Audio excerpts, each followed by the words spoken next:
myself, who operates sound from front of house and controls everything that the audience hear. There's also somebody else on stage who's the sound number 2, and he controls everything from back here.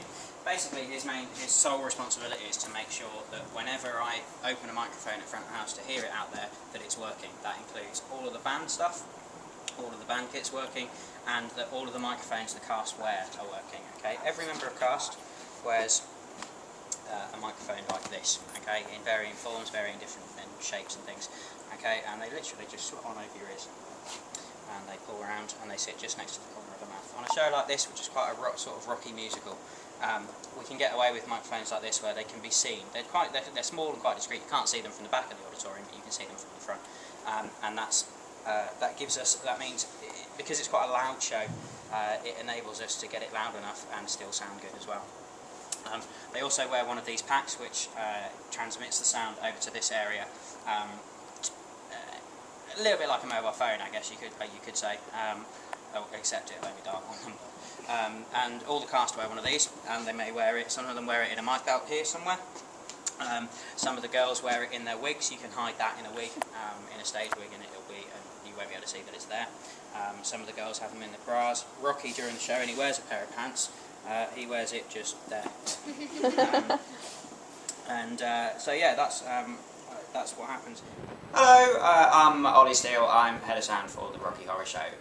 My job is to take care of everything that you hear during the show, so the band, all the cast, all the singing, all of that sort of stuff, and all the sound effects as well.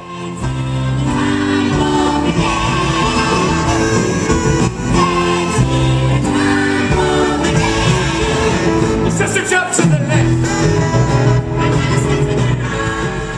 So out here I've basically got the desk, which every microphone and every channel of band comes into the desk individually. Okay, so I've got control over every individual drum that's part of the drum kit, the guitar, the saxophone, bass guitar, keyboards, and then on the other side is the 13 microphones that the cast wear.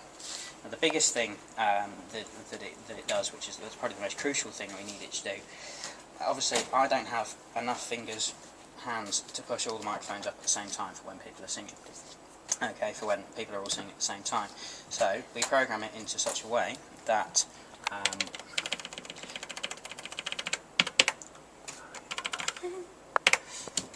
that the microphones we need for each scene are programmed to group together and appear in this central block of faders. Most of my work during the show is done from this block of faders. Okay, every single line in the show is mixed individually, so no mics are open when they need to be. And as Stuart will confirm, every now and again I might miss one or two. Hi, I'm Tom Johnson. I'm the Chief Electrician of the Rocky Horror Show. My main responsibilities are for the install of the entire lighting system and the relight of the show. I'm also responsible for all the special effects that happen. I have a deputy as well, Steve Bain, and yeah, that's my responsibilities. Okay guys, so this area here, this is the lighting control area. We have two lighting boards, lighting desks to control all the lights with. We have this one here, which is our master, and we have the second one just in case this goes wrong, so we don't have to stop the show or anything.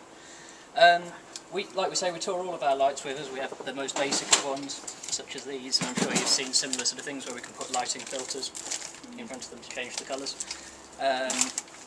We try not to use those these days on sort of tight tours. You know, we have this. Like we say, we only have 7 hours or so to rig the show. So if we were to use lots of these lights, it would take us a long time to focus them all, etc., etc. So we have units such as these, which you can see all over the stage. They're called intelligent fixtures. Firstly, you can see that they're very bright, very, very bright. The lamps, the bulbs in them burn a compound, traditionally lime, hence being in the limelight, the saying. And they produce a very, very white light. If you compare it to the lights around the auditorium, which have a bit of an orange tint to it, that allows us to colour mix from a clear palette. The advantage of the lights being that we can move them remotely from this desk. So we can, so one light can do the job of many lights. It can point in many positions. We can also change the colour of them. We can create any colour in the spectrum with just one unit,